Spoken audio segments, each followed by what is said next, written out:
નમસ્કાર. આકાશવાણી સમાચાર અનિલ પટેલ વાંચે છે. મુખ્ય સમાચાર. પ્રધાનમંત્રી નરેન્દ્ર મોદી આજે મોરેશિયસના 57મા રાષ્ટ્રીય દિવસની ઉજવણીમાં અતિથિ વિશેષ તરીકે ઉપસ્થિત રહેશે. રાષ્ટ્રપતિ દ્રૌપદી મુર્મુ આજે ચંદીગઢ ખાતે પંજાબ યુનિવર્સિટીના 72મા દીક્ષાંત સમારોહને સંબોધિત કરશે. 30 દિવસ માટે તાત્કાલિક અને વચગાળાના યુદ્ધ વિરામની અમેરિકાની દરખાસ્ત સાથે યુક્રેન સંમત. પાકિસ્તાનના બલુચિસ્તાનમાં બલુચ લિબરેશન આર્મી BLAએ જાફર એક્સપ્રેસ ટ્રેન પર હુમલો કર્યો અને મહિલા પ્રીમિયર લીગ ક્રિકેટ WPLમાં રોયલ ચેલેન્જર્સ બેંગલુરુ RCBએ મુંબઈ ઇન્ડિયન્સને 11 રને પરાજય આપ્યો. સમાચાર વિગતવાર. પ્રધાનમંત્રી નરેન્દ્ર મોદી આજે મોરેશિયસના 57મા રાષ્ટ્રીય દિવસની ઉજવણીમાં અતિથિ વિશેષ તરીકે ઉપસ્થિત રહેશે. ગઈકાલે શ્રી મોદીએ પોર્ટ લુઇસમાં તેમના મોરેશિયસ સમકક્ષ નવીનચંદ્ર રામગુલામ સાથે ફળદાયી વાતચીત કરી હતી અને બંને દેશો વચ્ચેની ભાગીદારીની મજબૂતાઈનો પુનરોચ્ચાર કર્યો હતો. બંને નેતાઓએ દ્વિપક્ષીય સંબંધો અને વર્તમાન સહયોગની સમીક્ષા કરી હતી અને બંને દેશો વચ્ચેના ખાસ સંબંધોને વધુ ઊંચાઈએ લઈ જવા નવા માર્ગો શોધવાની વાત કરી હતી. भारत और मॉरिशस पार्टनरशिप केवल हमारे ऐतिहासिक संबंधों तक सीमित नहीं है. ये साझा मूल्यों, आपसी विश्वास और उज्जवल भविष्य के एक समान दृष्टिकोण पर आधारित है. हमारे संबंधों को आपने हमेशा नेतृत्व प्रदान किया है और इसी नेतृत्व के बल पर हमारी साझेदारी हर क्षेत्र में निरंतर मजबूत हो रही है.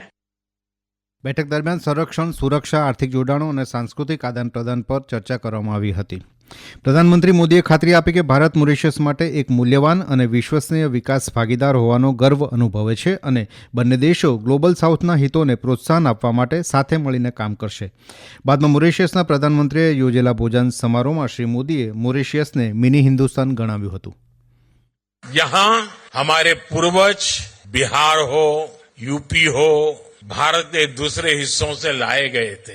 भाषा, बोली, खान पान के हिसाब से देखें तो मॉरिशस में मिनी हिंदुस्तान बसता है. ये लघु भारत है. भारत की अनेक पीढ़ियों ने मॉरिशस को फिल्मी पर्दे पर भी देखा है.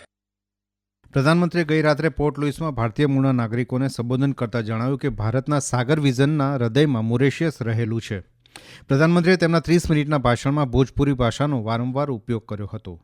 દરમિયાન પ્રધાનમંત્રી મોદી મોરેશિયસનું સર્વોચ્ચ નાગરિક સન્માન મેળવનાર પ્રથમ ભારતીય બન્યા છે. ગઈકાલે મોરેશિયસના પ્રધાનમંત્રી નવીનચંદ્ર રામગુલામે શ્રી મોદીને grand commander of the order of the star and key of the Indian Ocean પુરસ્કાર અર્પણ કરવાની જાહેરાત કરી હતી. રાષ્ટ્રપતિ દ્રૌપદી મુર્મુએ ગઈકાલે સાંજે મોહાલી ખાતે પંજાબ સરકાર દ્વારા તેમના સન્માનમાં આયોજિત નાગરિક સ્વાગત સમારોહમાં હાજરી આપી હતી. વિવિધ ક્ષેત્રોમાં રાજ્યની વિશાળ ભાગીદારી વિશે વાત કરતા રાષ્ટ્રપતિએ કહ્યું કે પંજાબના પ્રગતિશીલ ખેડૂતોએ પોતાની મહેનત દ્વારા હરિયાળી ક્રાંતિને સફળ બનાવી દેશને ખાદ્ય સુરક્ષા પૂરી પાડી છે. આજે રાષ્ટ્રપતિ ચંદીગઢ ખાતે પંજાબ યુનિવર્સિટીના 72મા દીક્ષાંત સમારોહને સંબોધિત કરશે. લોકસભાએ ગઈકાલે બીજી બેચ 2024 માટે પૂરક માંગ, 2021-22 માટે વધારાના અનુદાનની માંગ અને મણિપુર બજેટ 2025-26ને મંજૂરી આપી હતી. ગૃહમાં ચર્ચાનો જવાબ આપતા કેન્દ્રીય નાણામંત્રી નિર્મલા સીતારમણે જણાવ્યું કે મણિપુરના અર્થતંત્રને ઝડપથી બેઠું કરવા કેન્દ્ર સરકાર તમામ નાણાકીય સહાય આપી રહી છે. તેમણે મણિપુરમાં તાકીદનું ભંડોળ સ્થાપવા 500 કરોડ રૂપિયાના ભંડોળની પણ જાહેરાત કરી. નાણામંત્રીએ જણાવ્યું કે મણિપુરના બજેટમાં કુલ આવક 35,368 કરોડ રૂપિયા છે.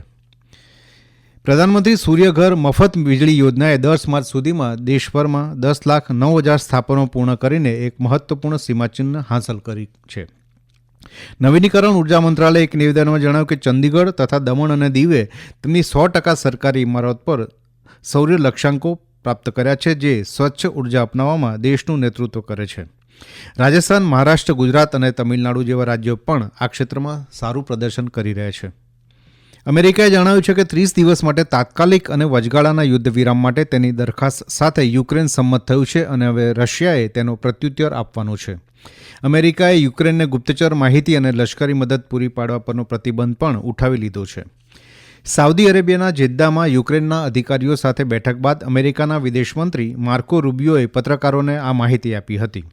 અમેરિકા અને યુક્રેને જારી કરેલા સંયુક્ત નિવેદનમાં જણાવાયું છે કે તાત્કાલિક અને વચગાળાના 30 દિવસના યુદ્ધ વિરામની અમેરિકાની દરખાસ્ત સ્વીકારવા યુક્રેને તૈયારી બતાવી છે. આ સમાચાર આપ આકાશવાણી પરથી સાંભળી રહ્યા છો. આ સમાચાર આપ અમારી YouTube channel AIR news Gujarat પર પણ સાંભળી શકશો. વધુ સમાચાર માટે અમારી વેબસાઇટ newsonair.gov.in/gujarati અને અમારા એક્સ હેન્ડલ AIRnews_ABAD ને ફોલો કરશો.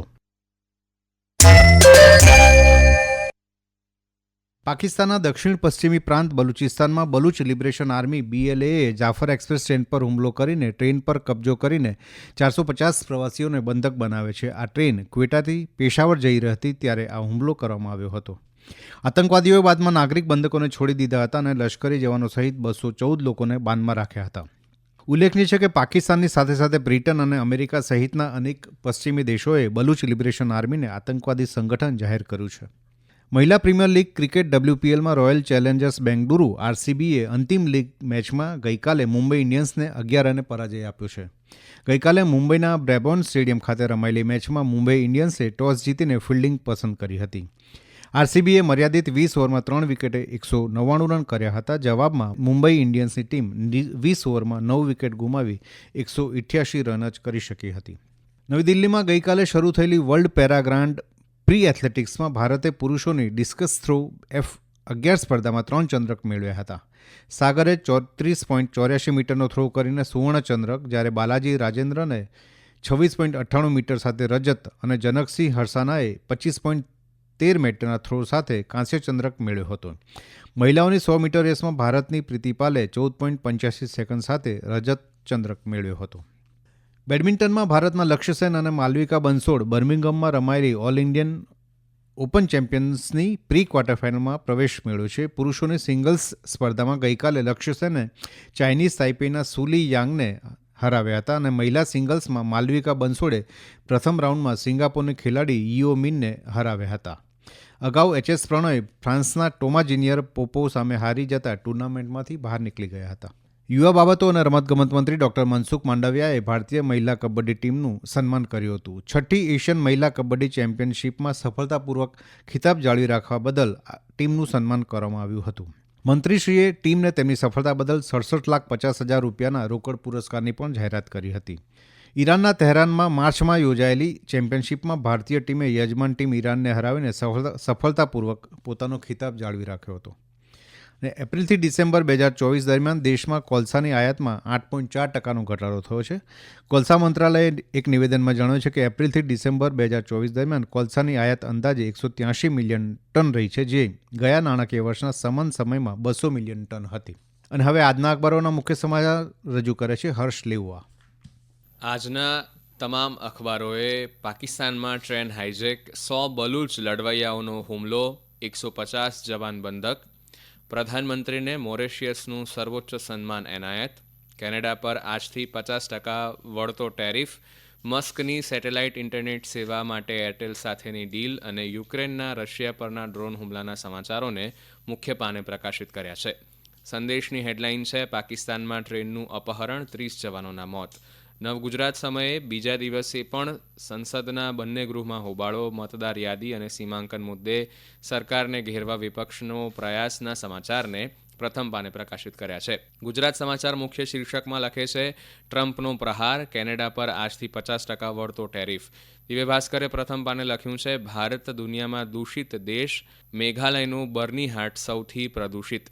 ફુલસાબે ગુજરાત ધકધક્યું, 12 જિલ્લામાં 41 ડિગ્રીને પાર તાપમાન, સૌરાષ્ટ્રમાં ભર ઉનાળે ગંભીર જળસંકટના એંધાણ, અવૈધ પ્રવાસ રોકવા સરકાર લાવી નવું બિલના સમાચારોને મુખ્ય પાને પ્રકાશિત કર્યા છે. અંતમાં મુખ્ય સમાચાર. પ્રધાનમંત્રી નરેન્દ્ર મોદી આજે મોરેશિયસના 57મા રાષ્ટ્રીય દિવસની ઉજવણીમાં અતિથિ વિશેષ તરીકે ઉપસ્થિત રહેશે. રાષ્ટ્રપતિ દ્રૌપદી મુર્મુ આજે ચંદીગઢ ખાતે પંજાબ યુનિવર્સિટીના 72મા દીક્ષાંત સમારોહને સંબોધિત કરશે. 30 દિવસ માટે તાત્કાલિક અને વચગાળાના યુદ્ધ વિરામની અમેરિકાની દરખાસ્ત સાથે યુક્રેન સંમત. પાકિસ્તાનના બલુચિસ્તાનમાં બલુચ લિબરેશન આર્મીએ જાફર એક્સપ્રેસ ટ્રેન પર હુમલો કર્યો અને મહિલા પ્રીમિયર લીગ ક્રિકેટ WPLમાં રોયલ ચેલેન્જર્સ બેંગલુરુએ મુંબઈ ઇન્ડિયન્સને 11 રને પરાજય આપ્યો. આકાશવાણી પરથી સમાચાર પૂરા થયા. નમસ્કાર.